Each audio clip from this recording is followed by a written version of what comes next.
Hey everybody, welcome to Pale in Comparison, a proud member of the Doof Network. In this podcast, my sister uses her knowledge of the Otherverse to take a look at Pact, Wildbow's least appreciated work, and I try to not give away any spoilers.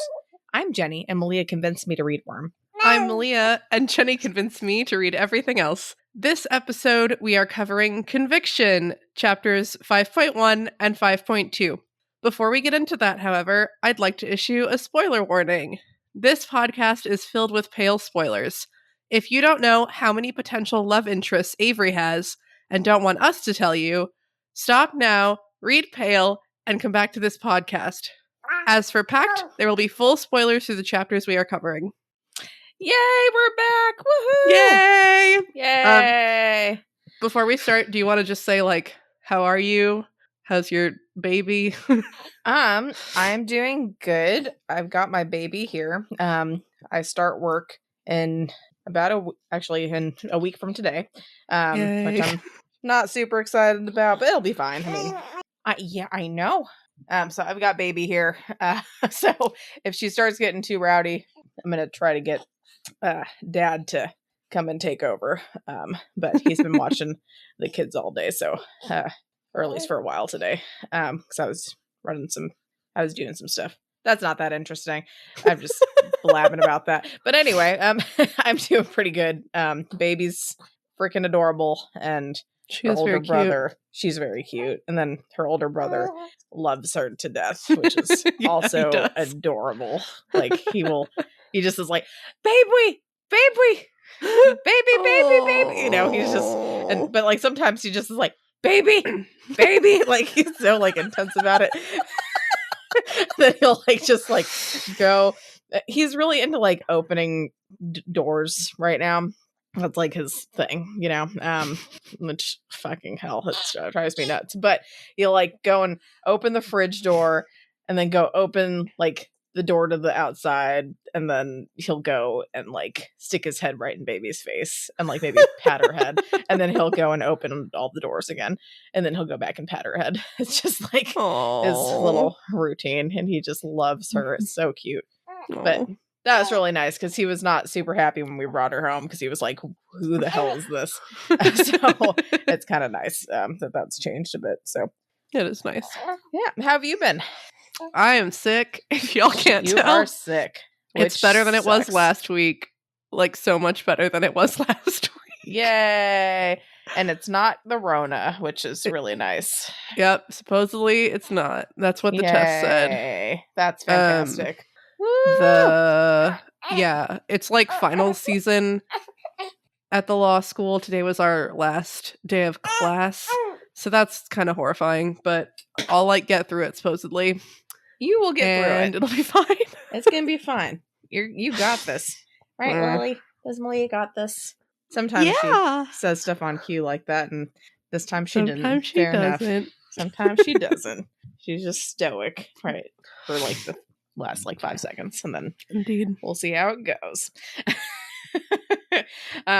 But yeah, we're excited to be recording again. Gonna have to just every now and then there'll probably be a baby in the podcast, as you've probably noticed with a couple or our last two little recording things that we put out there. Probably won't always be like that, but for now that's what's going on because I've got a baby. Yeah. Also, the holidays, as they say, are coming, and I'm not sure if that will impact our recording schedule. So hopefully it won't. We will just have to see. We haven't looked at it at all. Nope. We are completely unorganized, which is not super ideal for a podcast. But you know what? We've been doing okay so far, and we just got to get back in the swing of things. So thanks for listening. All right. So back onto what you're actually here to listen to. We are onto a new arc. Conviction. Woo! So, what does conviction mean? I wrote down some definitions. Malia usually does this, so figured we could read over those and see if she agrees with my random Googled definitions. Cool. All right. Shall I read them or? Yeah, and I'll respond. And you'll respond. Okay. So, definitions. Okay. Number 1, a formal declaration that someone is guilty of a criminal offense made by the verdict of a jury or the decision of a judge in a court of law. Yeah. So it's another law thing. Law? Obviously. It's like super surprising. Yeah. And it's, like, is there going to be a conviction? Will Blake be convicted of murdering Evan? We just don't know. I mean, speak for yourself.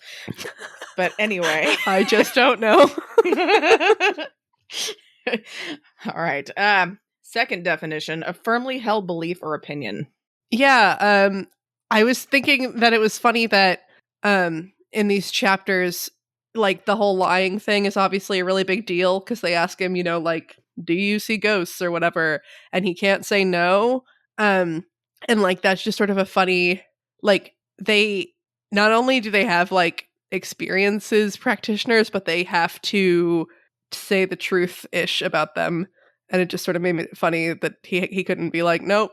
He had to be like, I do believe in the ghosts. I know. Like, well, crap. What is a conviction that you hold, Malia? And it could be about anything. My brain just went to a bunch of like things about being sick, and I'm not sure that those are too fun because I'm like, that's what I'm experiencing currently. I'll give one. Yeah, do it. This is unpopular in the state. No.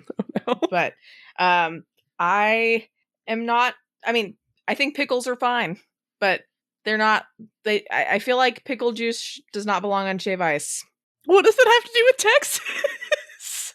Okay, you've been living here longer than me. You should know the freaking hard-on everyone in this fucking state has for pickles. And if you don't, then maybe Austin's just a little, like, pickle-free oasis. But seriously, everyone fucking loves pickles. People, like, take pickle juice shots.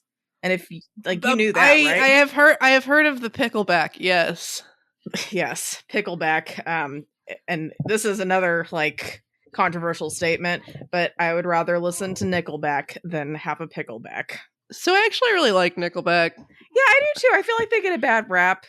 I mean, it's not like they're the best band of all time.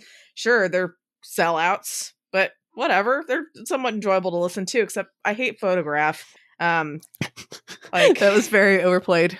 Yeah, and every time, although there is this funny, like, little video that look like, at this graph. Yeah. And then that's it. That's great. I feel like I've talked about this on the podcast before, honestly, but I don't care. I used to work at Disney World, and the coordinators had a graph for staffing that would dictate like if they were on track for breaks and crap like that. Mm-hmm. And so people would ask for an ER, which is an early release or whatever. And they would just sort of look at them. And one of my coordinators started playing, look at this graph. Like, he'd pull up the video. He had it saved. And he would just, like, play it. Like, to be like, no, you cannot have an ER, go away. And it was pretty fun. That's funny. All right. This is going to blow everyone's mind. This anecdote is going to bring everything back around to the start in terms of pickle and involve Disney. Okay. So I remember we were at... You know what I'm talking about, I think. We went to Disneyland with our cousin and his family, our cousin Kyle. Shout out if you're listening to this, which you're probably not, but youngish. Like, we're pretty young. Tweens. You might have been a teen. Kyle might have been 8, something like that. Yeah, we're younger, you know. And I mean, I hate to call you out, Kyle, but it's part of the story. I have to tell you, to tell everyone. He does not like chocolate, which, it's weird. I don't understand that. There may be other listeners that don't like chocolate, and I'm just going to tell you, I'm sure you're a lovely person, but I don't understand you. I don't understand it. I don't understand it. So Malia and I, like, we got, like, I think our parents were, like, offering to buy, like, I know, that's so upsetting. See, Lily hasn't even had chocolate, and she's like, what? Oh. How do you not like chocolate? I don't know. But I think our parents offered to buy us, like, ice cream bars, so we each got, like, a chocolate ice cream bar or something. Kyle opted to get a giant pickle on a stick. That was his I didn't even remember if it was on a stick. treat. It was, but it was a very large pickle. I don't know. Maybe it was. I feel like it was on a stick, but maybe it wasn't. But it was a huge ass pickle, like just like a straight up cucumber, like a big cucumber. He was really happy about it. You know, he was really happy about it, and I was disgusted because, I mean, again, pickles are fine, but like that's way too much damn pickle. Like every time I get a pickle with like a sandwich in a restaurant, I don't even eat the whole pickle. I eat like half of it because I'm just not like I'm not that much of a pickle person. But some people are, and if Kyle ever comes to Texas, he'll be thrilled. And yes, they do put pickle juice on shave ice or snow cones. That's disturbing. I've seen it. It's really disturbing. So that's my conviction. Pickle juice should not belong on shave ice. I mean, I'm also going to say I feel like pickleback shots are disgusting, but I guess I've never had one. So, but at the very least, not on shave ice. That's just not right. Yeah. That's fascinating. My boyfriend really hates dill. Like he's okay with things that are pickled, but he hates dill. So he just kind of like categorically hates most pickles and things that have to do with them. And he always insists that I know what dill tastes like because I know what pickles taste like. And it just doesn't like, I can't imagine what dill tastes like. I don't know what dill tastes like. He's always like, will I like this or whatever? And I'm like, there could be dill in it. I have no idea. And he's like, yes, you do. And I'm like, I don't know. So dill's a mystery to me, but I know that I like it. I feel like I've eaten more dill in my life since marrying my husband just because I don't know if it's big in Lithuanian spices like herbs or whatever, but like I feel like it is. I don't think that it reminds me of actual pickles whatsoever. I think just because the pickling liquid like is so sour, it overwhelms the dill, and I think that that's pretty subtle. I might just be insane. Maybe everybody else is like, dill is so freaking obvious in pickles, but I don't know. Like, well, I'll give you some dill, and you're gonna be somewhat underwhelmed, but it's fine. It's mild. There's nothing wrong that's with it. The thing. Like, I know that dill pickles taste different from like bread and butter pickles, and in my mind, I can distinguish those two things. Right? Those are sweet, but, right? Like, I haven't had. I haven't had those in a long time. But I can't take the thing that's different. I can't identify the dill.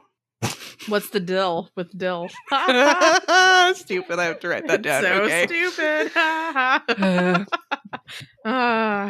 Well, again, supposedly, 15 minutes, or I guess a little less than 15 minutes, 13 minutes, something like that, into our podcast, and we already have a potential doof after dark.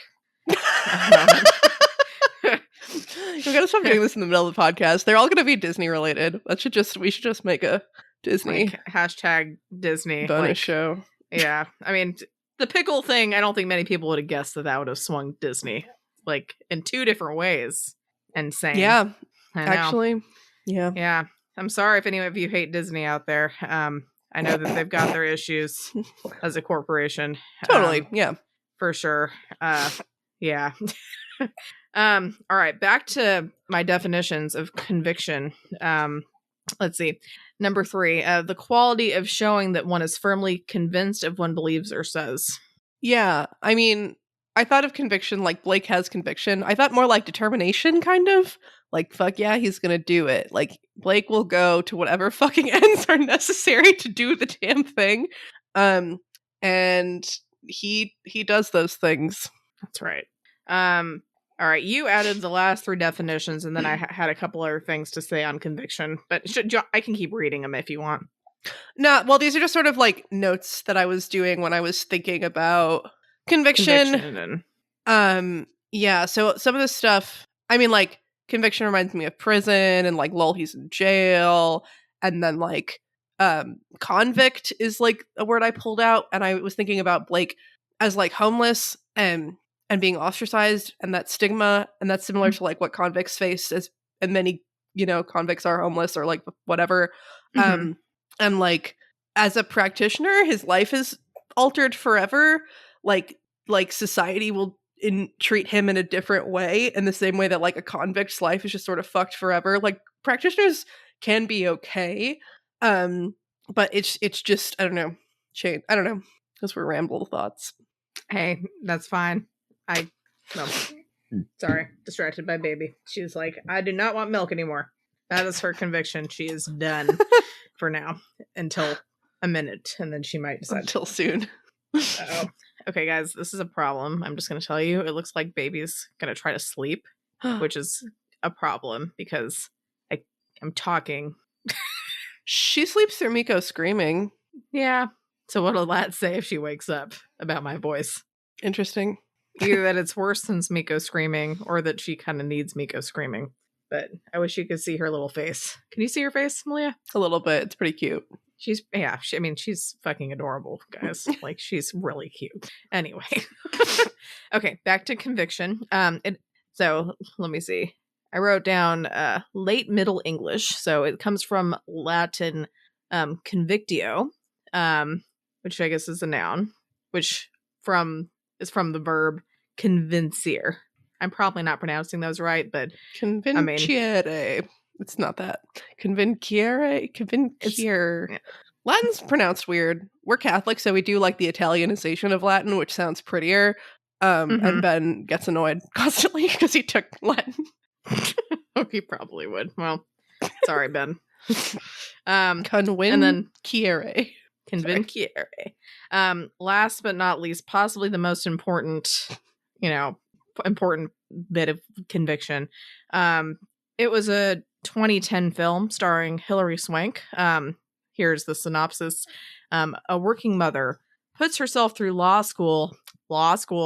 There you go. Hey. In an effort to represent her brother, who's been wrongfully convicted of murder and has exhausted his chances to appeal his conviction through public defenders. I've never heard of this film. I just thought it was kind of funny to put it here as part of the definition. I'm wondering how accurate it is. I wonder also if she has time to go through law school. I mean, because cases take forever, but there are deadlines by which you have to file appeals and crap. And I'm not sure if 3 years, you also have a set number of things you can appeal or appeals or something. I don't actually know that much about it. That's interesting. Anyway, Blake could use a sister to go through law school. Hey, Rose, lol. There you go. It's hashtag bold and specific prediction. Yeah. Blake's going to get convicted and the story's going to do a time jump and we're going to see Rose at the end of law school who's now completely committed to getting Blake out. Secretly, Wildbow saw this film and was like, I need to... Yeah, this is just not inspiring Rose. Me. Wait. What was that? Sorry, I meant Paige. My bad. I mean, it still flies with what I'm saying. Yeah. I'm also totally unsure that I remember who any of these people's names are. It's been a while. Hot damn, Malia. I remember Blake's name. Holy shit. That's a problem. Is it Paige? It's Paige. Yeah. I mean, one of them's Paige. I don't know which one you're talking about now. Since I'm talking about Paige. Okay. Rose can't go to law school. She's not real.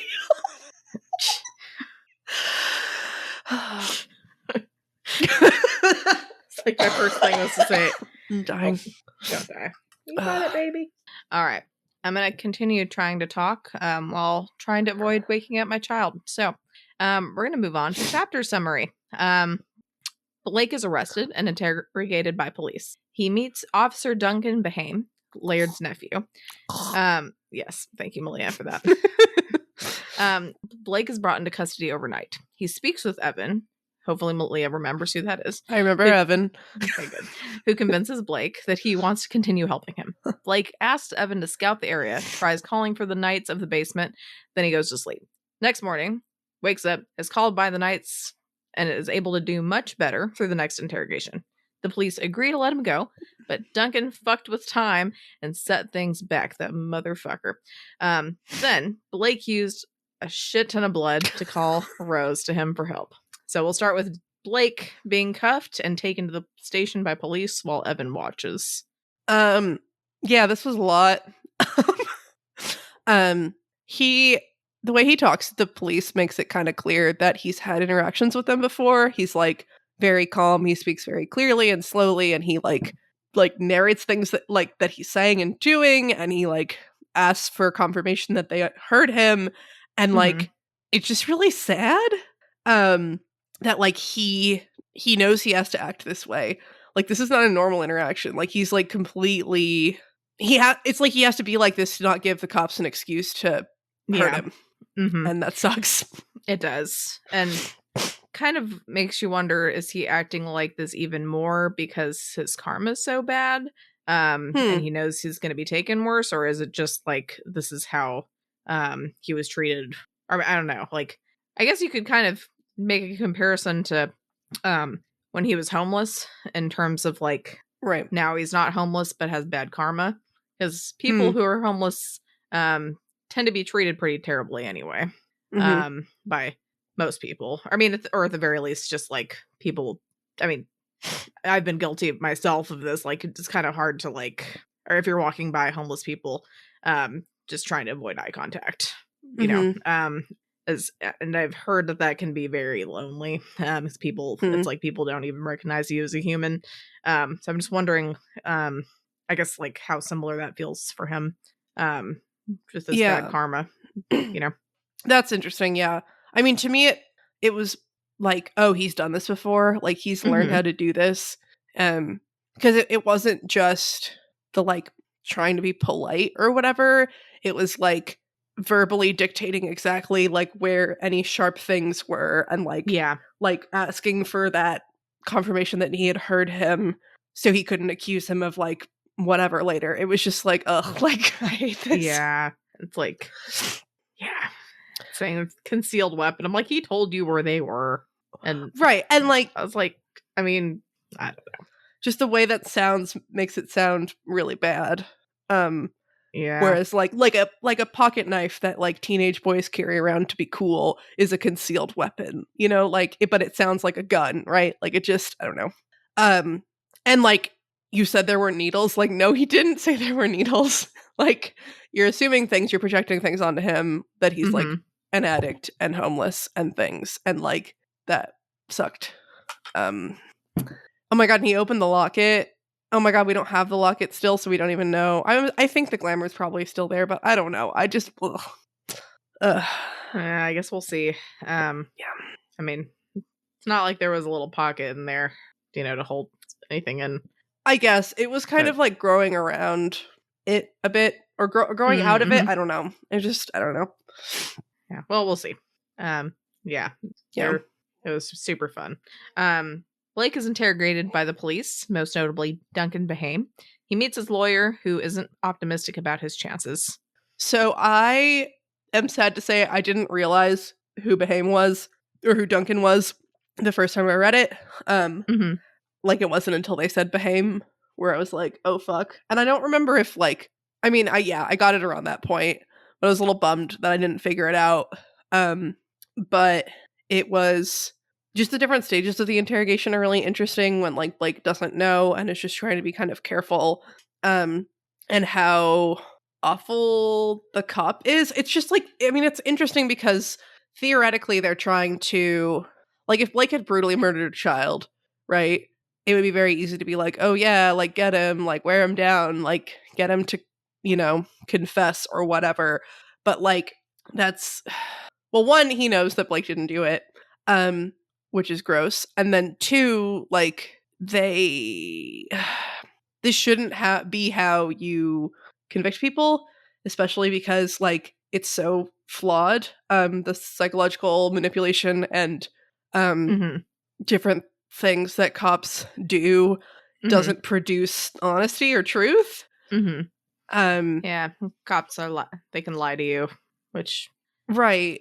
And like detention leads you to like, if you're left in a interrogation room for hours and hours and hours, you might, you know, kind of lose it and just say whatever to get out. Like, it's not good. I like how Blake is like picking it apart, kind of, where he's like, oh, they like said this thing to try to like piss me off and get a reaction out of me in like this way, and like, oh, they are doing these things to try to do this. It's like showing how like smart Blake is. It's like spelling it out pretty clearly for the reader in case we don't get it. And it's also interesting that Blake is able to recognize all of these things but can't quite resist anyway. It's showing like how effective these tactics are. because he doesn't seem like he's doing any sort of practice. He's just being an asshole. Yeah. Yeah. I also want to take this opportunity to share with you all a little bit of advice. So I expected by now that I would know a lot of rules about what to do or not do when it comes to police. And I don't know any of those rules. Like, I haven't taken the class yet or whatever, where you learn, like, what to do about shit like that. And so I want to take a criminal procedure class. I'm not sure what I'll learn in it exactly, but when I mention it to lawyers, like, oh yeah, I want to take Crim Pro because I feel like it's weird to be a lawyer and not know, like, what to tell people about the cops or whatever. Like, Yeah. Every single lawyer without fail is like, don't fucking talk to cops. And I'm like, what? And they're like, don't say anything. Like, literally say nothing. Like, literally never say anything except, I want a lawyer. And if you live in the United States, you need to say, like, I want a lawyer and I'm invoking my right to remain silent. You have to say it because the Supreme Court is stupid and they suck. And then you stop talking because you can waive your right to remain silent if you start talking again. So you just you say, I'm invoking my right to remain. You want to say, I want a lawyer and I'm invoking my right to remain silent. And then you fucking stop talking. You do not talk to cops. Never talk to cops. All the lawyers freak out. They get a little agitated. They're like, don't talk to cops. And I'm like, okay, but is there anything you have to tell them? And they're like, you have to verbally invoke your right. Well, first you have to verbally invoke your right to remain silent. And then you have to shut up. Because it's kind of sad sucks that you have to verbally invoke your right to remain silent. It yes, seems yes. Fuck the Supreme Court. Anyway. Well, hopefully other countries have their shit together a little bit more, but who knows? So, well, I mean, people know, but I don't. Somebody knows. Someone knows. But yeah.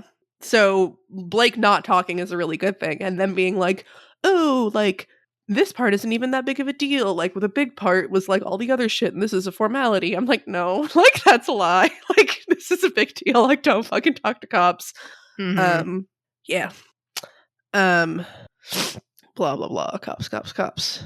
What did you think of his I guess free lawyer that was assigned?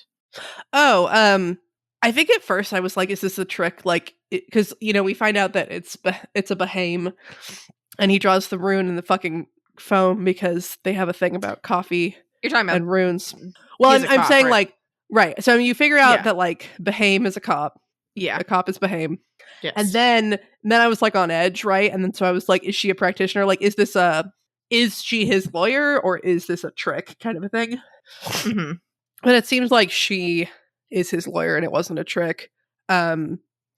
She fit the whole being very overworked and stuff made sense.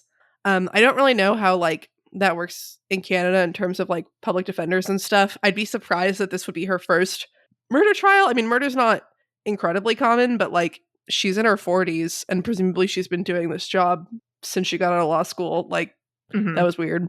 But maybe, I don't know. It's just it made me think about all the people I know who want to do public defense and how I don't understand why they want to do public defense because it sucks so much. You're incredibly overworked, you're incredibly underpaid, and everyone thinks that you suck because you're trying to defend criminals, quote unquote. But on the other hand, it is an incredibly important job in the system and we need people to do it. It's almost when I think about teachers, how teachers are totally underpaid and super overqualified for the thing that they do. That's what public defenders are. Those people could be making 7 figures or more, ruining the earth. A lot of people I know are going to be doing. And instead they're I want to be overworked and underappreciated and underpaid, and I want lots of secondary trauma. And it's so awesome. And I don't understand. Well, good for them for doing it. I mean, that's but I mean, the system really drags people down, which sucks because I don't know. I'm hopeful for them, but also sad. Yeah. I also think it's interesting that she was you need to pay for a lawyer or whatever, because this person cannot afford a lawyer. And then she knew about the house. I guess they Googled him or something. I don't know. Does he have ID? How do they know this was him? I guess not Laird, Duncan. He's got bad karma and they pointed all that towards him, Yeah. Yes, hello. Miss Thing woke up. Hi. Maybe. Don't get so okay. I thought what? Are you sure? She's being pretty good, but if she gets too much or you need to go to bed, let me know. Bye, baby. Bye, baby. You need this. Sorry. Editing. No. Okay. My husband took the baby, so I can talk a little bit louder. She's a cutie, but is a little bit tricky to juggle sometimes. Yeah. Call it. I found sorry, my brain just stopped. The whole like latte was funny just because like Laird used coffee to draw a rune the first time, and then like Duncan also used coffee. But then I was like pissed because he like I guess maybe he just doesn't like lattes or something, but he got a fucking latte, which like from where? Like, does the police station have a latte machine? Like, what the fuck? And then he doesn't even drink it. He just like tosses it into the trash can to break it, and like just fucking drink it. Like, what are you doing? Like, is that to piss Blake off? Because it's like, I'm wasting this coffee that maybe you want. Because it like pissed me off. I was like, I want that coffee. Like, fuck you, drink it. Yeah, that maybe he's like, oh, I didn't want anything that had a rune in it. It makes the taste, I don't know. I mean, like, part of me was like, could that like somehow fuck you over if you like drank it wrong? And it, I mean, I could see it seems like you could just, I don't know, depending on what the rune was, maybe, but I don't know. I mean, it's easy to just be like, it's because he's an asshole, because he's kind of a dickhead. Yeah. Yeah, and then I thought it was funny that Blake was like, I'm one step below a starving artist because I live off the generosity of those artists. And I was like, that's hilarious and true and sad. That is a little sad, but that's funny. Oh. And now I'm going to blow my nose. Sorry. I'm coughing right now. Now that baby's gone, I can have some of a mixed drink because I have a mixed drink to celebrate recording. Woohoo! Yay! Yay! Oh, that's fun. It is fun. I should have told you that before and I got distracted by baby. So no, it's okay. I don't know if it's good for you to drink alcohol if you're feeling sick. I was going to say, I'm sort of dying. So okay. Yeah. You need a little bit of brain power for this. Yeah. All right. Should we move on to the next section, I guess? Let's do it. All right. So Blake is asked some questions that he is unable to answer. Then he's brought down to the basement of the station, and on the way he runs across Evan's family. So the first time I read it, I was really mad. The whole like, are you crazy? Like, do you see goblins? Like, do they talk to you? But the second time it was just like really funny. Because like, what are you gonna do? You fuckers. Yeah. And it was great how he is able to turn it on Duncan later by being like why are you so obsessed with this? Like, do you think that they're real or whatever? Like, kind of trying to mess with that. Yeah. But when it's like, we need a yes or no answer, he's like, can't talk. It's really funny. I know. And it's so sad that the lawyer thinks that he's crazy too. She's like, oh no, like maybe he did do it, and also maybe he's insane. But I'd be like, oh, okay, insanity defense, like, cool. Yeah. Let's roll with it. Yeah. But I mean, mental incarceration isn't great either. But still. And then yeah, like seeing Evan's parents is like really sad. I know. And like Evan's body having been brought there and stuff. It's like they're gonna need to figure out, like, Evan's gonna need to become his familiar soon because his body is gonna be like buried or whatever, and he's kind of tethered to it. And so that's interesting that Blake doesn't seem to have really thought about that yet, but that's a factor. Well, he's got some stuff on his mind at the moment, you know. Sure. All right, so yeah. Evan convinces Blake that he wants to help him. So Blake sends Evan around the station to scout what's going on. And then he calls for the knights, and then he goes to sleep. At the beginning of the chapter, when the person's like, yeah, we need your boots and your belt, like, the boots I didn't get, but then the belt, I was like, oh, fuck. And then it made me get the boots because it's like he's on suicide watch. They're taking the belt and the boots because of shoelaces, which is just like really sad. I guess at least they care. Liability, I guess, more like, but yeah, it's just awful. And then he's talking to Evan, and he's like, having to tell Evan that it's not Evan's fault for, what happened to him, and like having to admit that, it's also not Blake's fault for all the stuff that happened to him. And it's like really good, and it's really heartbreaking, and it's just so many feelings. I know. You're the best. And then calling the Knights was a good idea. I keep worrying that he's gonna like piss people off with the soul tugging, but he doesn't really have a choice, and the Knights seem to like get it or whatever. Yeah. I mean, he's gonna piss people off no matter what, so might as well get some benefit from it, I guess. Yeah. So Blake is awakened by calling from the Knights, and he asks Evan to check the front desk to see if they're actually there. Yeah, which was a clutch move because Evan was able to feed Blake information to try to help with the alibi or whatever. It seems like this lady is a blackguard, whatever it's called. Yeah. Which is cool. Blake doesn't know what that is yet, I don't think. And it's neat that they have one of those. I don't know. Yes. That's pretty handy. Yeah, it's nice that they came. I mean, I guess they want him to try to fight the thing or whatever, but they're being really great. They in the most recent Pale, they talked about blackguards again. I have not read the most recent chapter. Okay. I am behind. It's not... I don't think it's really a spoiler for me to mention this, but Lucy was talking to Melissa, basically, and asked if, like, she could, like, act as, like, a blackguard. Brilliant. Yeah. Yeah. So, I don't think that's really much of a spoiler for that. So. Yeah. That's awesome. Yeah. So, kind of cool. I'll catch up on reading, but I guess you have school and stuff. It's hard. Yeah. I feel like the chapters are getting longer, too. Like, it's good, but it's also just, like, here's an hour or more of my life. Let's go.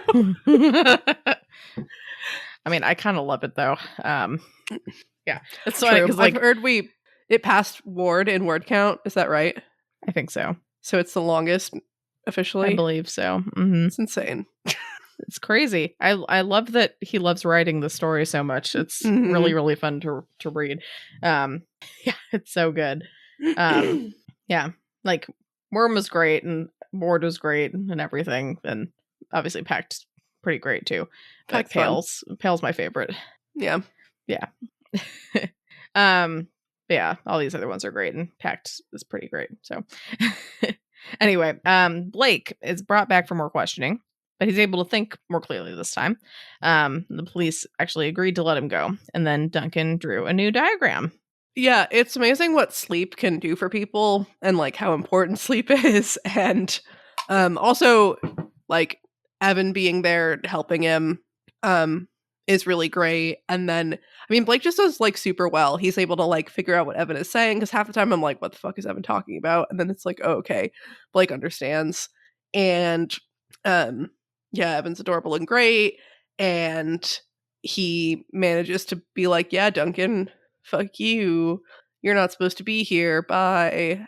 And it works. And they're like, oh, okay, I guess. And then Duncan freaks the fuck out. Oh, yeah. It's kind of they're like yeah.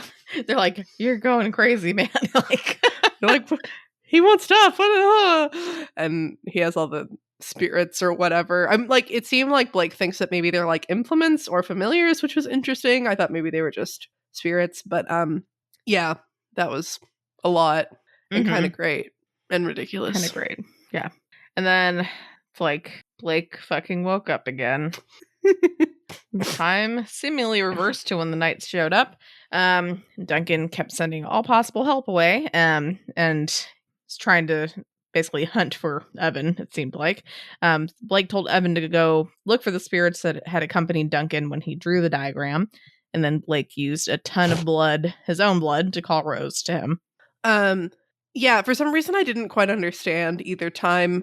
I think I was just reading too fast. Like, I didn't get that what he had done was reverse time. I think that I was like, oh, he wants to waste Blake's time, which means he needs to go forward. And so I kept being like, oh, weird, the Knights are, like, oh, the Knights, they're still there, they're trying to wake him up. But no, it's like, oh, the Knights are, we Like, reverse time. Reverse time, because he's a dickhead. Right. Which, like, it made sense pretty quickly or whatever. And Blake figures out, like, oh, he turned the Knights away and my lawyer's not coming. And he's hunting Evan, which was horrifying. Yeah. Like, stay away from the tiny child who was murdered by a demon goblin. Fuck you. But yeah, I don't know, threes are such a thing in this story. It'll be interesting seeing this third. I mean, like, I feel like it's not really a third if it's not a third round of, like, interrogations and stuff. Because he's only redoing the day once. But yeah. And then, I mean, it makes sense that Blake's like, I need Rose, but also it does it, like, like, it's just so much. And he's like, also the first time I read this, I was reading so fast that I thought Blake, like, passes out at the end of the chapter. So that's good that he's not unconscious. I thought he was unconscious and had, like, sent Evan and Rose off to do, like, whatever. But he's just insane. I don't know. It's a lot. It's a lot. Like, I'm going to slit my wrists now, which, like, calls to the suicidal stuff from the beginning of the chapter. Like, this is a suicidal type thing. Yeah. And it's not meant to be suicidal, but it's just, unfortunately, he needs to give away the amount, a lot of blood, and that's the most efficient way to get all that blood out.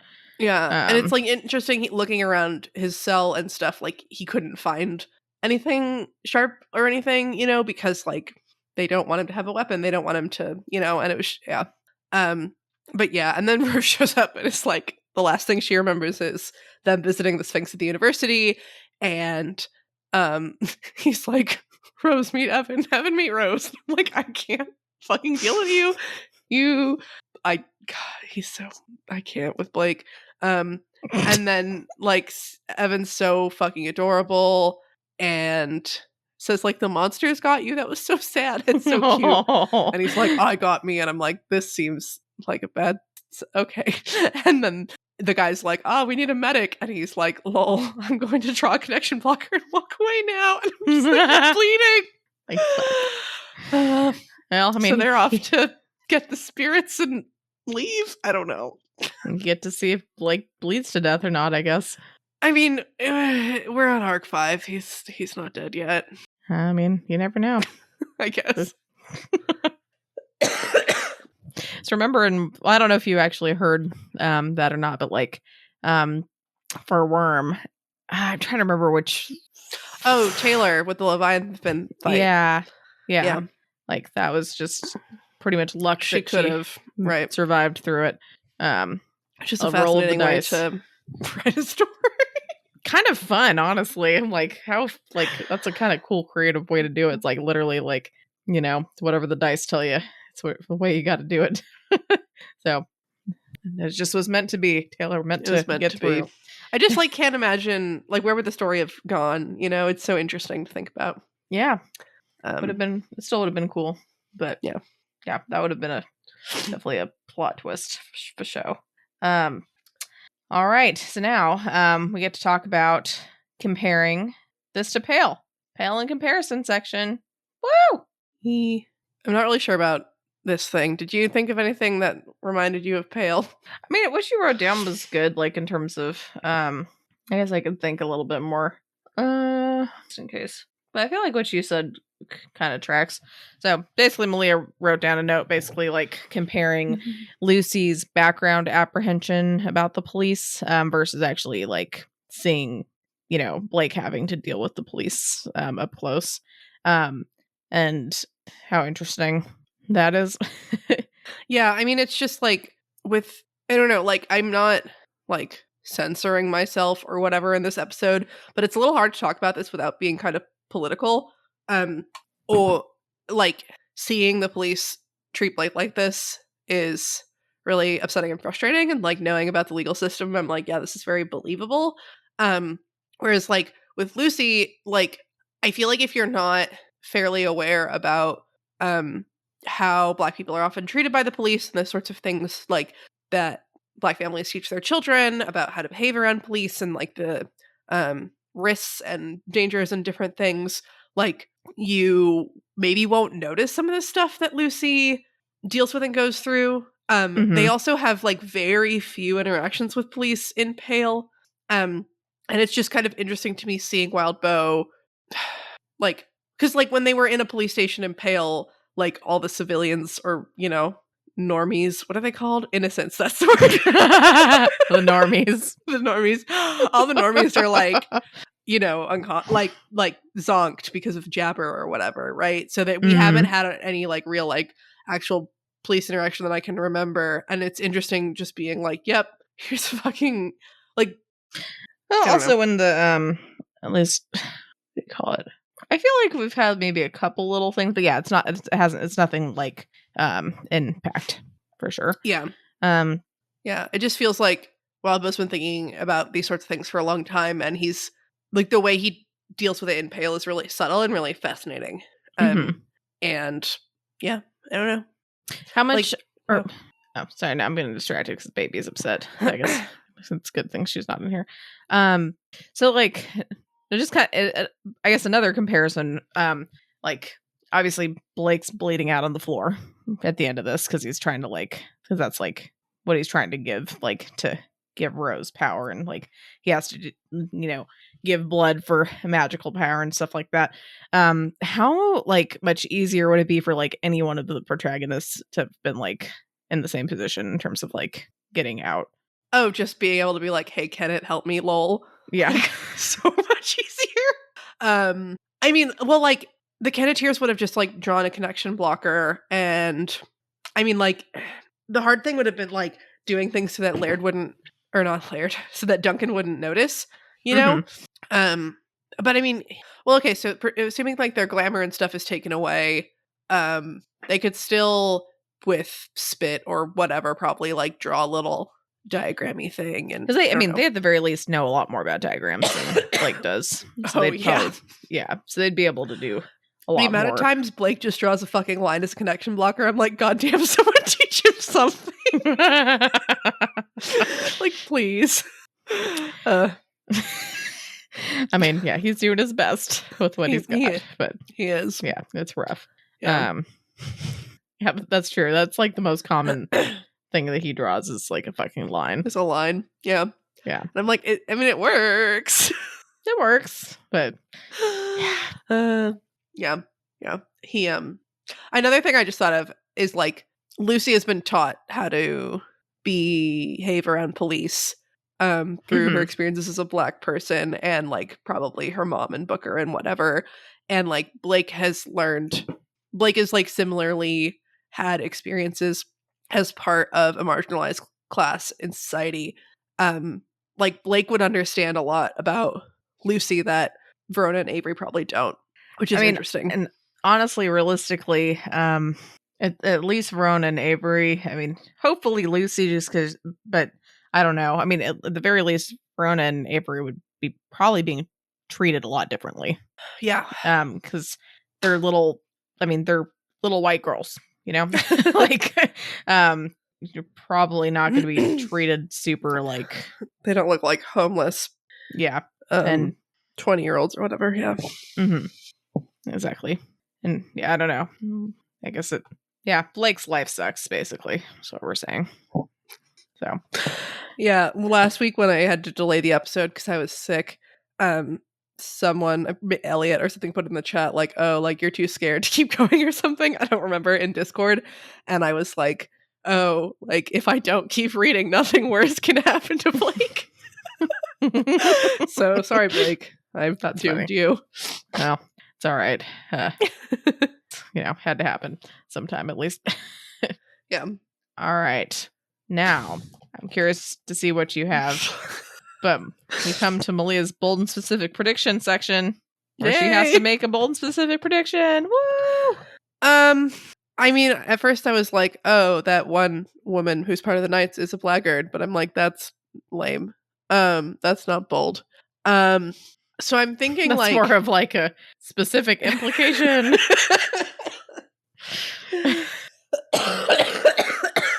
Sorry, this is the most I've talked in like A week. Okay. I'm like something about Blake getting out. So I think they're gonna get out of this jail and go off to do the Splinter thing, but it's gonna be like Blake. They're gonna be like running from the cops, kind of. Like it's not gonna be like how it would have been if Blake had like been able to just like leave the prison or whatever. It's gonna be like fugitive-y for a bit. And I think Okay. maybe he's gonna have to leave Toronto soon, in part because the cops are like looking for him. Okay. So Although he won't be safe in Jacobsville. I don't know. Do you think he's going to be able to get Conquest's errands done? He still has that splinter to... Yeah, I don't know if he's going to like successfully get it to Conquest, but we're going to see the splinter. We're going to deal with it. And I don't know if he's going to successfully deal with it. Okay. Yes. All right. So we have a listener question. Yeah, I've been sort of sleeping on this one. It was one that was submitted with the Our Mom Critiques Wild Bow, one of those calls we've done. And I've been waiting to ask the question for Mom for a series of chapters that I think it'll be a good question for, and just like totally was like not thinking about when we'd... Yes. And I was not thinking about when we'd ask this one. So as proof to you, Richard, that we will ask that question at some point, because it's a really fucking good one. I have to figure out when to put it. We're going to answer the question that you asked us. Do you want to read it, or do you want me to read it? I'll read it, because I didn't read it yet. And so now I'll have time to think of an answer. So from Richard McRae, he says, semi-associated question for the two of you. How do you think the Kenneteers' lives would be different if their sibling situations were shuffled? Like, what if Verona had the cool older brother or a bajillion siblings? Yeah, I think this is really fun. I have a whole bunch of Can you imagine Brett with like 1,000 kids? Well, see, because my first thought was like, oh, if I was thinking more like Verona in Avery's place, right? And I was like, oh, homeschool, like someone mentioned that'd be good for her and whatever. But like, if Brett, if it was the same parents but just with siblings, I still think it'd be a lot better for Verona. She'd have kind of like someone who could understand what she was going through. She'd have like an ally, whether it was an older brother or a whole bunch of siblings or whatever. I think Verona would kind of thrive in an environment where she gets to interact with a decent amount of people, but also like hide amongst the chaos. Like, I think she would appreciate the attention being taken off of her sometimes, and being able to like escape and do whatever she wants in that way. But also she like is pretty bantery and fun with Avery's siblings. I don't know. It wouldn't be great if she had an older sibling who was off in like college and leaving her alone with Brett, but it would still be better than this. True. Yeah. What do you think about Verona before I talk about the other ones? Yeah, Verona would definitely be in a better spot. Yeah, I just keep thinking about Brett, and he would just be like just complaining so much more about like if he had like a bajillion kids. I have too many mouths to feed. Yeah. I guess at least the chores would be split up more. So that's one. Yeah, she could hide from him a little bit more easily because he wouldn't be able to just zone in on her, you know. And if she had a cool older brother, she could have somebody who she could talk to, and who maybe could help diffuse things with her dad. So yeah, those would both be much better options. Yeah, for sure. Yeah, I find it really hard to imagine Avery without any siblings. I think that it would be good for her to have a lot of attention, and so as an only child, she would get that.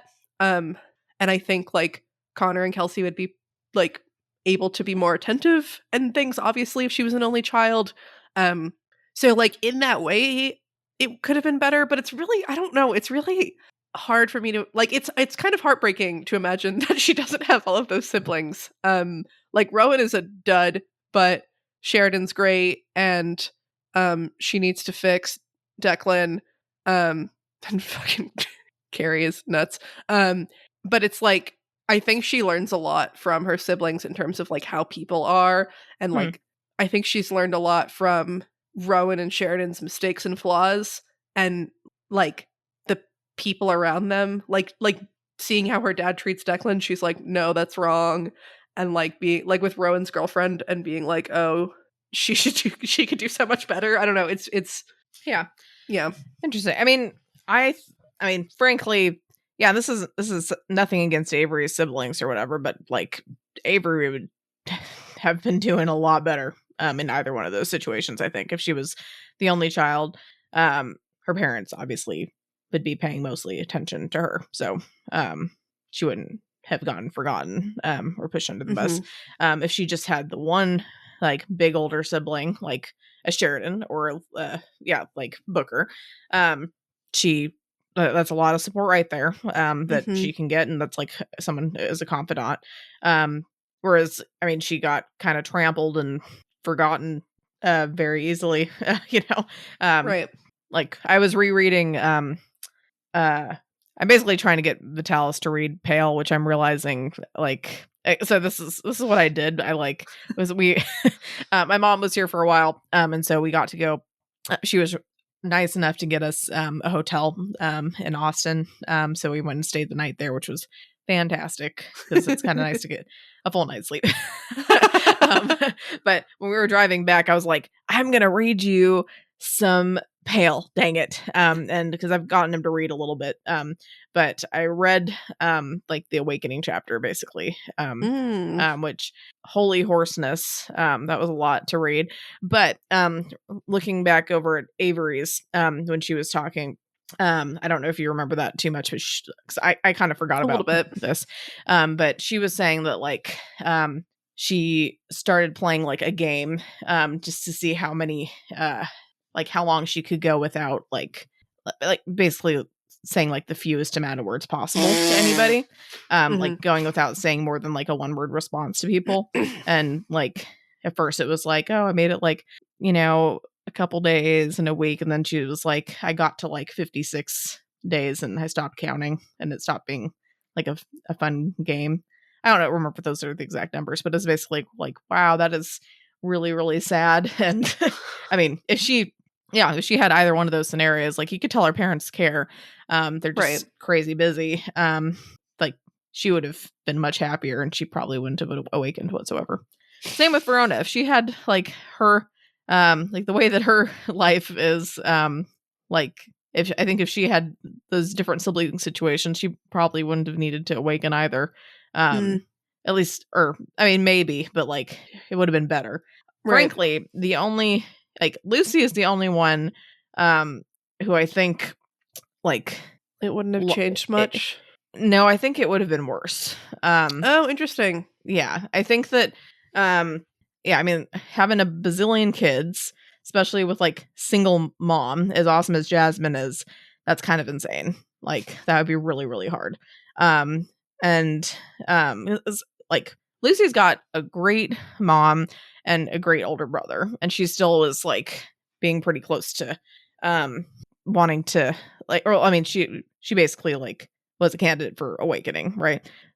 So if she had a ton of siblings, that's super easy to get lost there because especially like with only one parent trying to juggle all those kids and stuff. And if she didn't have an older brother to look up to and kind of be a confidant, and that's much lonelier as well.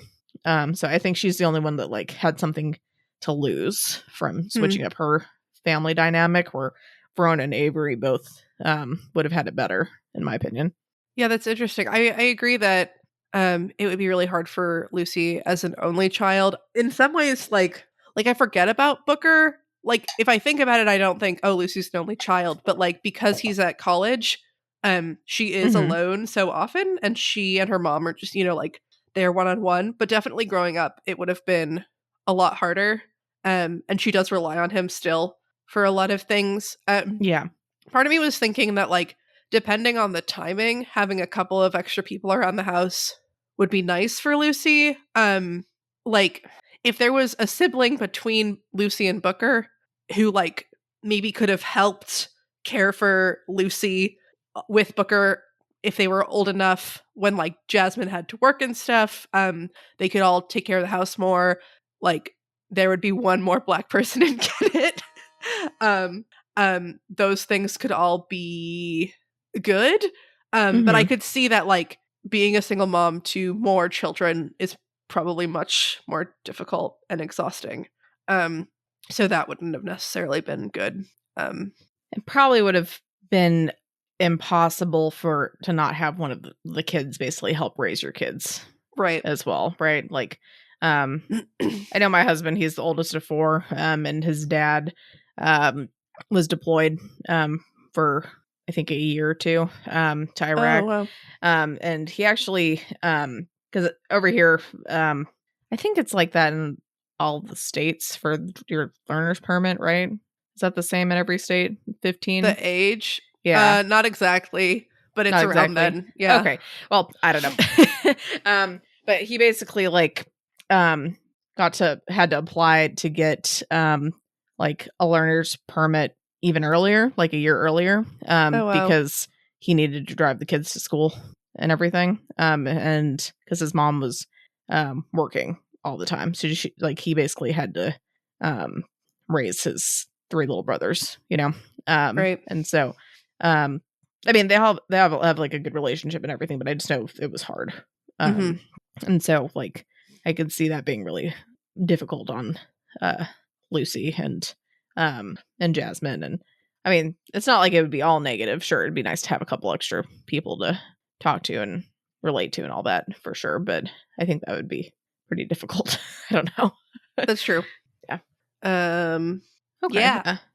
Should we go over let me see here. The previous, or I guess let's do our discussion question first, and then we could talk about the old discussion question. Well, usually I do the old one and then we do the new one. Oh, okay, that's fine. We usually we usually record the previous discussion question like old, like way before. Yeah, she usually has to put it in, so I wasn't sure where we usually put it in. So, all right, in that case, we're going to talk about our previous discussion question, which was, what would the title of your autobiography be?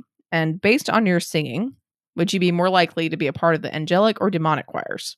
And we got some great answers here. Start with Tizaret.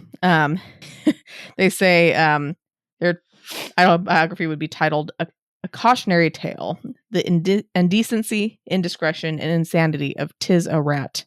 Other possible alliterative 3-beat being Laws, Lusts, and Lunacy of Tizaret. They're saying, in terms of the choir, they don't think they have the demeanor of intentional chaos that demons should, so they don't fit in there. They definitely can't sing as a part of the heavenly choir. They were asking, is there a third group where people are just doing their best other than humans? For example, the celestial choir of scruffy dogs. Aww. Which I like that. I love that. But yeah, I guess, I don't know. It's our question, so I guess we can make a choir of scruffy dogs if we want. I love it. All right. Stuck in a Reddit Factory says that their autobiography would be titled A Medley of Mostly Normal, which y'all are really good at this. They say, not in a bad way, I'm like a delightful beginner's taster platter of a human being. Mostly white, mostly straight, mostly cis, mostly in a regular career, but there's always a twist, which is really wonderful. That's fun. And they also propose a different choir. Their actual voice isn't terrible, but they're not trained in singing very well, despite their best efforts. And their top shelf, they think that they would be in the elite choir of The Lost, which is a pretty fun choir, I bet. I like it. Captain Rhino. I don't think I've ever heard of Spike Milligan, to be honest, but they like the style of comedian Spike Milligan's memoir, which is titled Adolf Hitler, My Part in His Downfall, which is just a wonderful it's a wonderful title. So they say that their memoir would be Jacob Rees-Mogg. That time I asked him a question and received an unsatisfying answer. For those of you like me who did not know who Jacob Rees-Mogg was, he is a British Tory MP. Which, yeah, I hashtag no shame. I had to Google it, but I can't know everything, and they say, Captain Rhino says, like, what, because people are probably going to ask, what was the question? They can't tell us, or else we wouldn't buy the book, which that's just really smart marketing. That's fair, yeah. That's fair. I really want to know that question. I was going to ask that, but fair enough. You better write that book. Beleg Tall decides to shamelessly copy Captain Rhino's style, and they would title their autobiography Wild Bow, the story of a fan of his other fans' podcasts, which I love. That's great. And apparently Beleg Tall sings in a church choir already, and so they would obviously be in the angelic choir, which I love. Church choirs are pretty fun. That's pretty sweet. Last but not least, Snowdrop's tiny fan. This is actually a fantastic answer, so I'm glad we saved it for last, honestly. So she says she is a shoo-in for first demon choir, and this is her reasoning. So she is a choir girl, has been singing since elementary school. Unfortunately, in high school, she suffered some nerve damage that partially paralyzed one of her vocal cords. No. The effects are better or worse depending on the day. Sometimes her voice makes super interesting noises. Not very pleasant, unfortunately. She says she's normally soprano, but due to vocal paralysis, her vocal cords vibrate erratically and make multiple notes at the same time. Cool. She says it does not sound nice. She says she has no control over what's happening. It's extremely discordant. And then she wrote this. She said, think of a child blowing really hard into a harmonica. Throw some gravel into a rock tumbler in the background. Filter the noise through a long frog croak. It's amazing. Which I'm really sorry. I'm also a soprano, and I'm starting to take voice lessons as like a thing for fun. I'm not super good, but I think I would be really sad if I couldn't sing the way I wanted. But it sounds like maybe you're making the best of it. Yeah. I mean, and honestly, I remember hearing her on what is it? Pale Reflections. Sorry, I'm like, it's been a while. Hey, no, I wasn't trying to think of. I know the title of Pale, like I know the title of Pale Reflections, but I was trying to remember exactly where I heard her speaking. But yeah, it was Pale Reflections, and one of the reflecting, one of like the end of arc episodes. I don't remember which one, but she has such a pleasant sounding voice too. It's so pretty. Like, yeah, really, really nice voice. Like, yeah. So hopefully your voice will start, I don't know, cooperating a little bit better. But your normal speaking voice is very pleasant. So also, maybe we could get Wild Bo to write some sort of fun demonic Christmas song, and you could record it. There you go. And we could like sell the proceeds as part of All Packed Up 2. Oh my gosh. Beyond the Pact, Beyond the Pale? Was it Beyond the Pact? Anyway. It just throw a bunch of peas and, just throw a bunch of peas in there. Yeah, I'll have to pitch it to Elliot and Ruben, but I feel like, I mean, I'm sold, but I mean, I have just been sipping on a cocktail, so take that as it is. But I think it's a good idea. So, on to our present discussion question. What day would be your worst time loop or best time loop if you want to be positive, which we can be positive? Yeah, so because I feel like being like, tell us about the worst day of your life is kind of sad. But if you could find a funny sad, that's fun. The thing that I sort of just thought of was when I was 7, we were at Disney World, because apparently we don't have any stories that aren't about Disney World. We do. And this was like before cell phones were kind of a thing or something. I mean, like, I think they existed, but like our parents apparently didn't have them or something, because we were getting off a ride and we got separated. So my mom and I were together and Jenny and Dad were together. And Jenny and Dad's response was, oh, well, we are sleeping in the same hotel room. We will see them later. And Jenny and Dad proceeded to go off and like have a fun time. Like you should in Disney. And my mom's response was, I have lost my husband and my child forever. And so she proceeds to freak out and just like cry a lot. And we proceeded to ride It's a Small World like at least 7 or 8 times. I don't know how many times. So many times while my mom is crying because she has lost half of her immediate family and will never see them again. And I still really love It's a Small World. Which is a miracle on multiple factors, because most people hate that song. Like, and the fact that I love it. Maybe it was like reverse psychology, like your mom's sobbing, while riding this ride that's really annoying. I don't know. Something happened with your brain.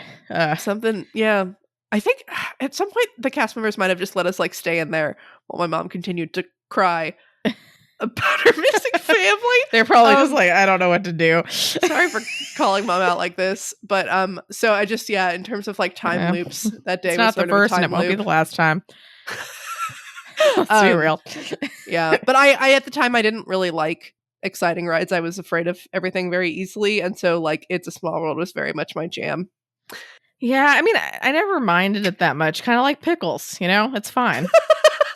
It's fine. It's just not something I'm going to opt to, do very often. But I don't got a problem with it. I just don't want a fuckload of it. That's fair. Oh my gosh. This is kind of random, Malia, but I changed my fun fact. Wow. I don't know if you read it, like the old one. I sort of skimmed it. Okay, well, this one fits much better, and it's better. Anyway, we're going to do our outro. So, thanks for listening, everyone. If you enjoyed this episode and you'd like to help support the podcast, please subscribe, share it with your friends, and leave a rating and review. To support our podcast, go to patreon.com/doofmedia. If you'd like to support Wildbow as he continues to write fantastic stories, go to patreon.com/wildbow. We have on our script doof plug, and I feel like since it's been a while since we did one, we should do our duty and plug something. Right. Good start. The Doofcast is doing Deconstructing Cameron, and they just had their Titanic episode. I've never seen Titanic, and I never will because it's too sad. I've seen some scenes.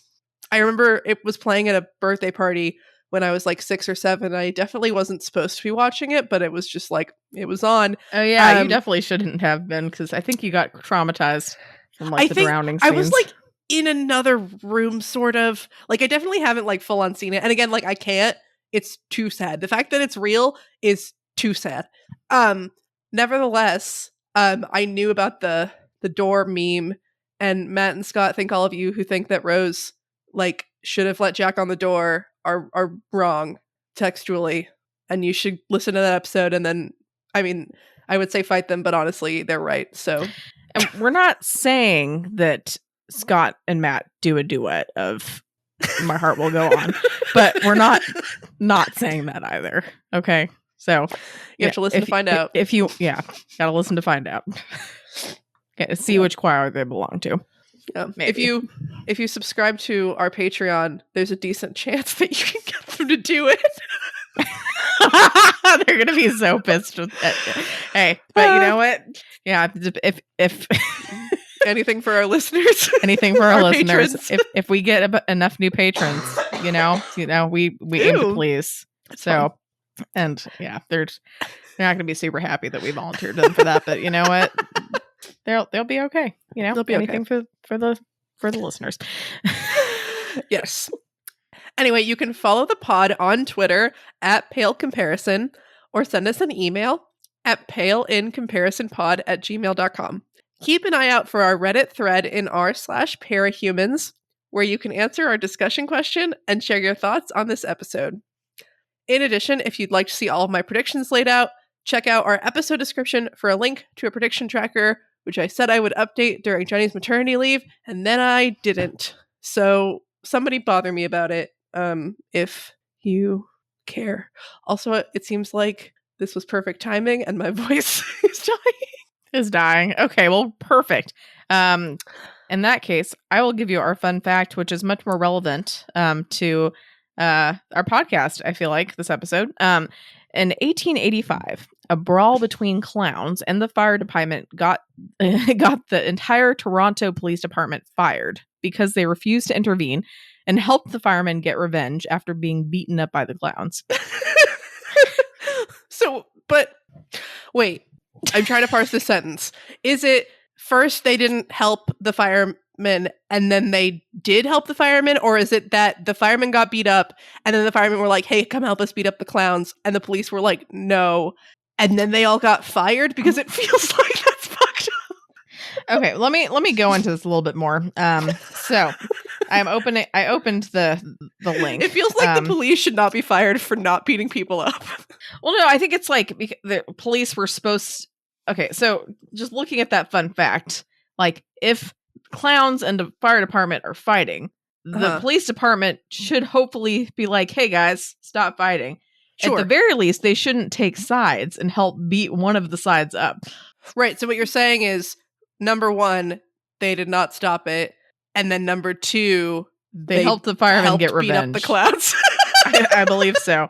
So getting into this more, after clicking on it, it says infamous clown brawl in brothel, which is even better, gets entire Toronto police force fired.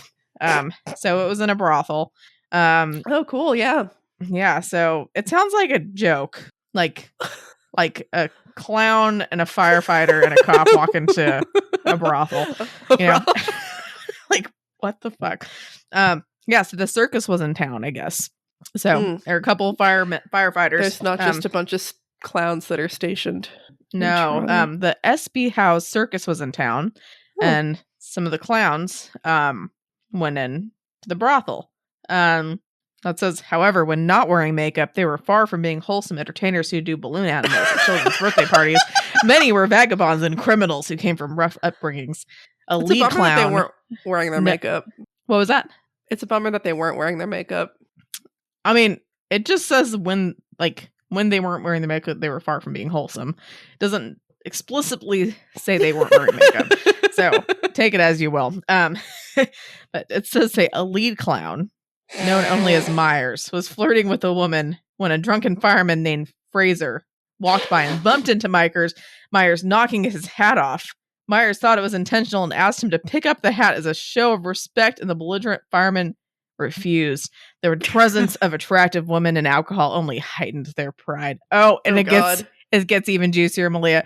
It also didn't help that the clowns were Catholic and the firemen were Protestant. Oh fuck! Were of Irish descent, and interfaith tensions were extremely high. So it escalated to a shoving match that led to a full-blown fist fight.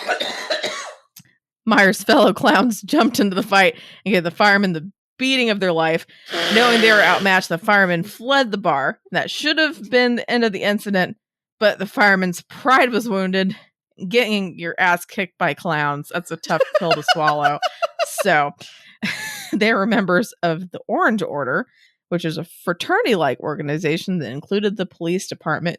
And it goes on. It's like the following week, the firemen and friends arrived at the circus encampment as an angry mob.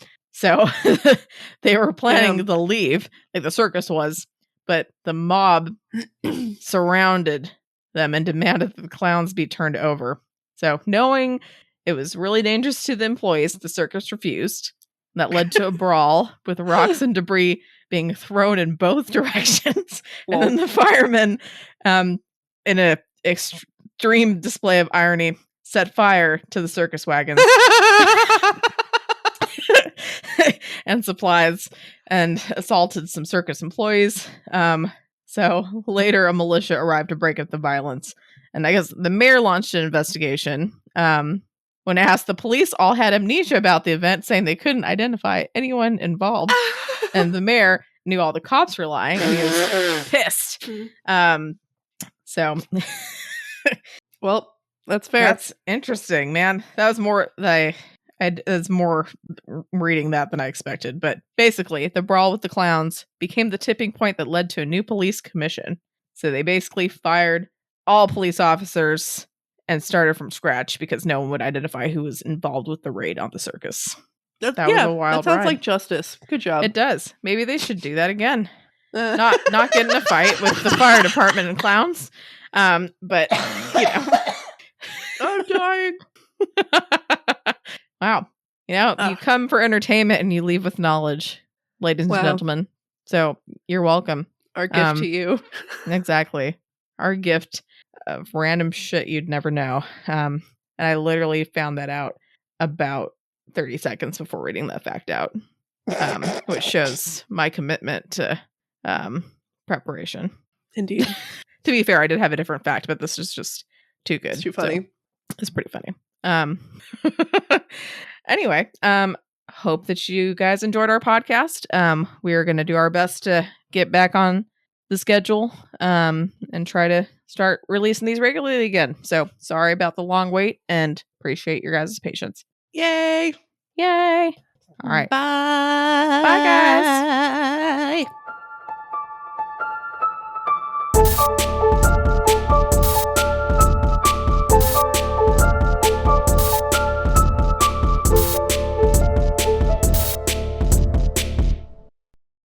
Does your voice work at, that's your, yeah. What's your voice training at work? That's what I'm trying to say.